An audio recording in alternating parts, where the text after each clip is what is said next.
Hola, es un gusto estar nuevamente con ustedes. Esta es la cuarta conferencia del proyecto Habilidades de Aprendizaje Autónomo. Soy Eduardo Yepes. El tema de hoy es evaluación. Recuerden que la conferencia tiene una duración aproximada de 20 minutos y que al final encontrarán un link para escribirnos sus preguntas, comentarios y solicitudes. Voy a iniciar con esta pregunta esencial. ¿Qué tipo de evaluación usamos esencialmente? Puede ser una evaluación centrada en resultados o una evaluación centrada en procesos. ¿Cuál es la diferencia y cuál es su importancia? Veamos, la evaluación de resultados también está muy relacionada con lo que se conoce como evaluación sumativa y es una evaluación que tiene como finalidad identificar los resultados al final de un proceso de aprendizaje. Esta evaluación certifica, es decir, es una evaluación que eh, señala si un estudiante logró o no los resultados esperados, sirve para comparar a un estudiante con otro, sirve para comparar a un grupo de estudiantes con otro grupo de estudiantes, lo cual tiene cierto valor. Sin embargo, la evaluación de resultados tiene poca o nula intervención en el proceso de aprendizaje. ¿Por qué tiene poca o nula intervención en el proceso de aprendizaje? Porque generalmente, como se hace al final de un proceso de aprendizaje, las decisiones que se toman no inciden en él directamente. Esto lo vemos, por ejemplo, cuando eh, a un grupo de estudiantes presenta un parcial en la universidad, el primer parcial, y reciben la nota. Puede ser que les haya ido bien, puede ser que les haya ido mal. Sin embargo, no hay una intervención o hay una muy poca intervención algunas veces que les permita a los estudiantes mejorar los resultados que obtuvieron. Este tipo de evaluación, conocida como evaluación de resultado, es la que genera la cultura del valor de la nota, porque los estudiantes comienzan a identificar que la finalidad de la evaluación es obtener una buena nota. Y eso lo van extrapolando hasta que finalmente el estudiante termina concibiendo que lo valioso es la nota.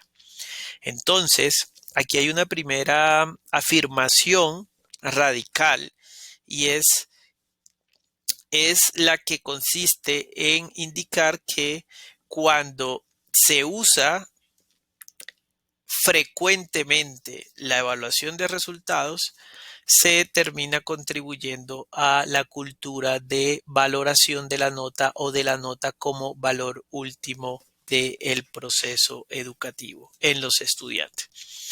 Por otro lado, tenemos una evaluación que es la evaluación de proceso o centrada en el proceso de aprendizaje, centrada en las acciones que ejecuta el estudiante mientras está aprendiendo o centrada en lo que está aprendiendo el estudiante mientras ejecuta una actividad o una tarea.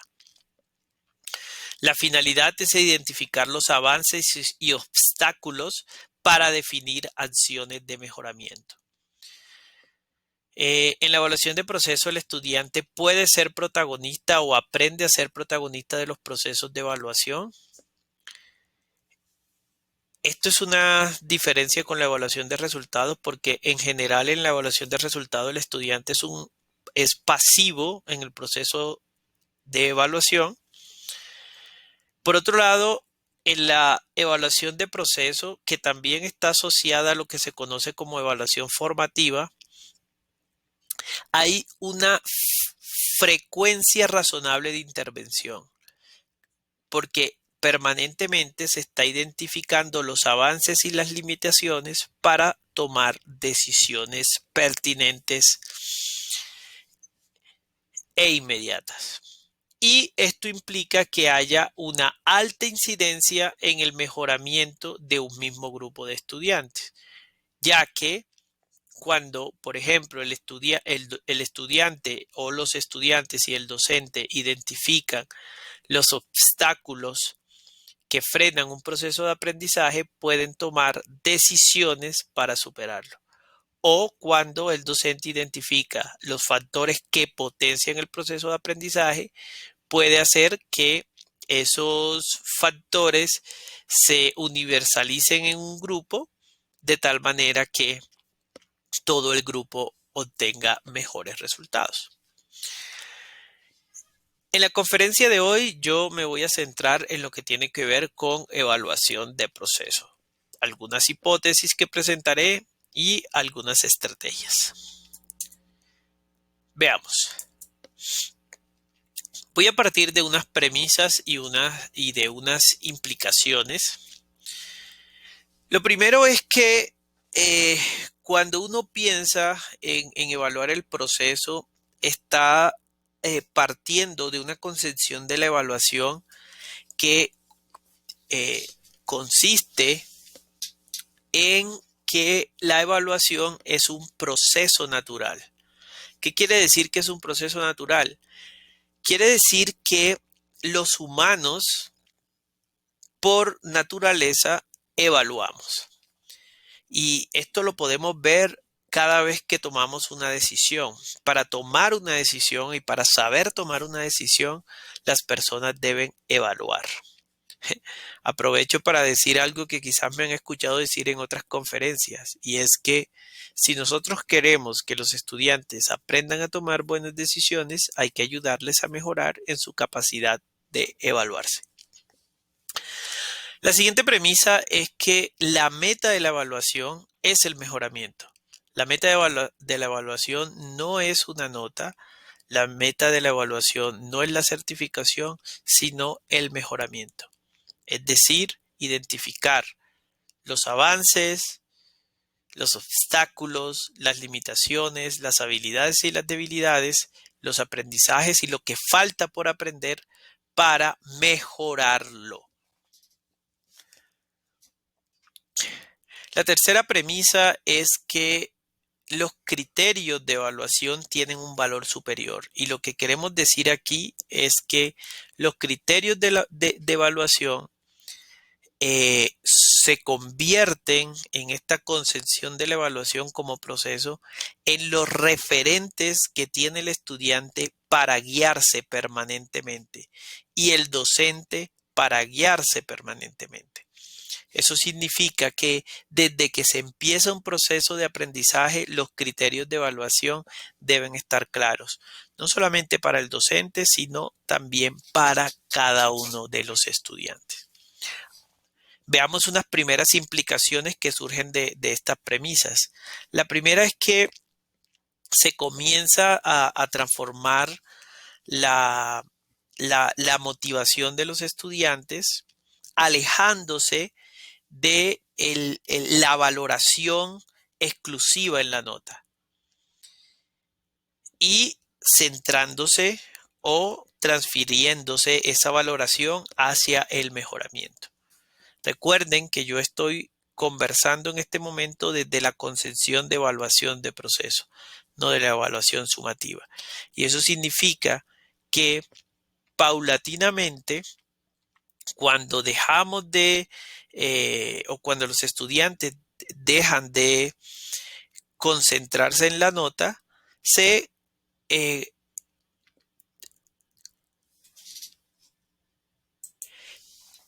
comienza a dar más valor al mejoramiento. La otra gran implicación es que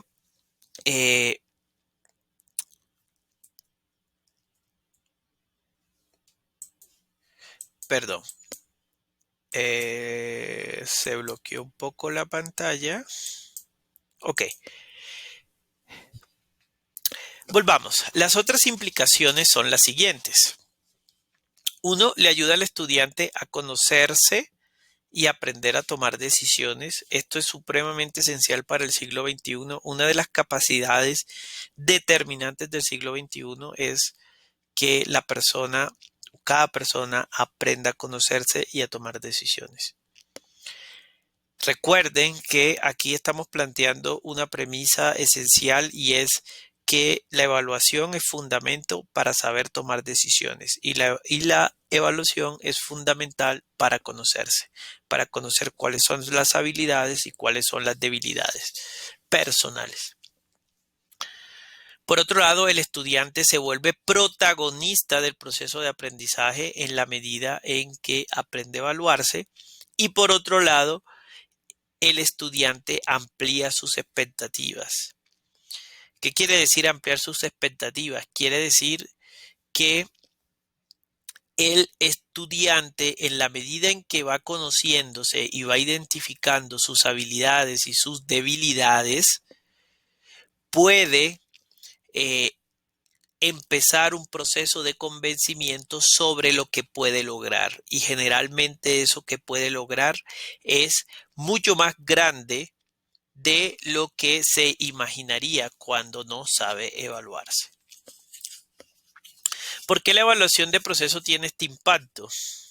Bueno, lo esencial es que la evaluación de proceso hace énfasis en el aquí y en el ahora del proceso de aprendizaje. ¿Qué significa esto? El aquí y el ahora, mientras el estudiante está aprendiendo, es las metas que ha logrado, los desempeños que ha alcanzado de unas habilidades, los criterios que se han cumplido, los criterios que faltan por cumplir, las metas que están pendientes, las estrategias que están funcionando, las estrategias que no están funcionando. Entonces, en vez de eh, enfocar al estudiante en una nota, la evaluación de proceso lo que hace es llevar al estudiante a que se pregunte en qué parte del camino estoy.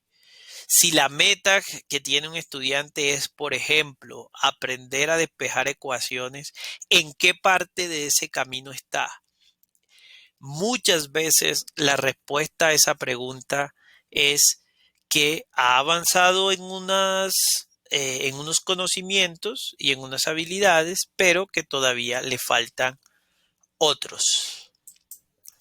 Continuemos. Veamos algunas estrategias. Hay una primera estrategia que yo llamo autoevaluación constructiva. Desde hace mucho tiempo existe la tendencia de invitar a los estudiantes a autoevaluarse. Algunas experiencias son bastante significativas y exitosas. Sin embargo, hay otras que esencialmente lo que generan es que el estudiante se ponga una nota y generalmente es la mejor nota. Esto no es autoevaluación. Sin embargo, hay un camino seguro hacia la autoevaluación que yo llamo autoevaluación constructiva y es el siguiente. Aquí hay un ejemplo. Cuando le damos al estudiante una rúbrica de evaluación con unas indicaciones generales que el estudiante debe ir precisando. Por ejemplo, imagínense que ustedes le entregan al estudiante una rúbrica que dice, describe aquí lo que debes mejorar según tu evaluación. Inicia así.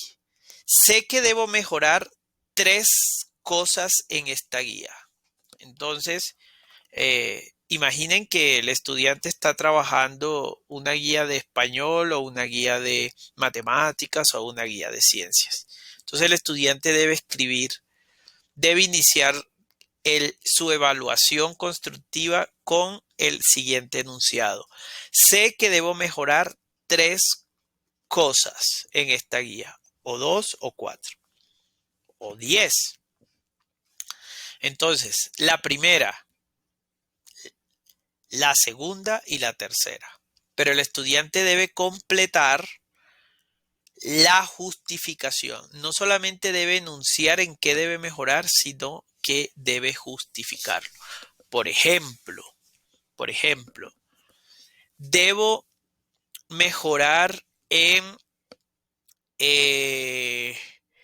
el uso de las reglas ortográficas sobre la B y la B, porque he visto que mi profesora me ha señalado 3 faltas ortográficas. Y así sucesivamente. ¿Cuál es el impacto que tiene esto? El impacto que tiene esto es que llevan al estudiante a exigirse en el proceso de evaluación, no solamente señalando en qué debe mejorar, sino también en la justificación. Ahora bien, no solamente el estudiante se va a centrar en lo que debe mejorar, sino también se debe centrar en lo que ha hecho bien. Entonces, una rúbrica complementaria a esta primera actividad es una que le invita al estudiante a describir lo que ha hecho bien y le dice que debe iniciar su evaluación constructiva con el siguiente enunciado. Sé que he hecho bien 3 cosas en esta guía, o 2 o 4. Por ejemplo, el estudiante puede decir eh, el ensayo que estoy haciendo es algo que va bien porque llevo 3 argumentos que justifican mi tesis. La justificación hace que el proceso de evaluación sea mucho más riguroso. Otra forma de hacer autoevaluación constructiva es entregándole al estudiante los criterios de evaluación para que los estudiantes a partir de esos criterios identifiquen lo que han logrado y lo que no. El docente brinda retroalimentación, pero parte de la evaluación que hace el estudiante. Entonces, para que se cumpla esta estrategia es necesario que el estudiante llegue con una evaluación realizada y el docente interviene desde esa evaluación, valorando la evaluación del estudiante o evaluando la evaluación del estudiante. Una forma es entregándole un banco de preguntas que el estudiante debería responder antes del encuentro con el docente o que los estudiantes deberían responder en grupos antes de encontrarse con sus docentes. Un ejemplo de este banco de preguntas podría ser qué he logrado o qué he aprendido y los estudiantes lo justifican, qué me falta por lograr, qué estrategias seguiré usando, por qué estrategias dejaré de usar, por qué. Entonces, con estas 5 preguntas esenciales que están aquí, el estudiante podría hacer una evaluación previa a la evaluación que hace el docente. Esto también transforma el enfoque de intervención del docente, porque el docente puede empezar a centrarse en la calidad de la evaluación del estudiante en vez de el trabajo que ha hecho el estudiante. Y más bien el trabajo puede ser un objeto que se evalúa indirectamente. Continuemos. Otra estrategia que ustedes ya conocen son las rúbricas. Bueno, como ya saben, las rúbricas deben tener unos criterios, deben tener unos espacios para que los estudiantes evalúen si cumplieron o no esos criterios. Sin embargo, lo que yo quiero destacar acá es que una buena rúbrica le debe permitir al estudiante justificar el cumplimiento o no de los criterios. Este es otro ejemplo de una rúbrica. Yo se las puedo enviar a sus correos. Pero la diferencia de esta rúbrica es que en vez de una justificación basada en responder por qué sí y por qué no se cumplió el criterio, lo que se le pide al estudiante es que tenga una evidencia o que presente la evidencia que muestra que cumple o que comprende el criterio. Finalmente, para lograr hacer evaluación de proceso y lograr que los estudiantes mejoren en su capacidad de evaluarse, es necesario cumplir unos criterios en la cultura de evaluación y en las estrategias y herramientas que se utilizan para evaluar. ¿Cuáles son esos criterios? Uno, fomentar que los estudiantes trabajen por metas. Y para que trabajen por metas deben tener los criterios de evaluación claros y comprendidos. Y aquí no es suficiente que el docente los presente, es necesario que los estudiantes los verbalicen o que el docente les pregunte cómo entienden cada uno de los criterios, cuáles serían las evidencias o las conductas observables para cumplir los criterios. Lo segundo es que se debe hacer un trabajo profundo. ¿Qué quiere decir esto? Primero, apuntarle a pocas habilidades a la vez o pocos contenidos a la vez. Ir ampliando esas habilidades y esos contenidos en el mediano y largo plazo. Centrarse en lo esencial.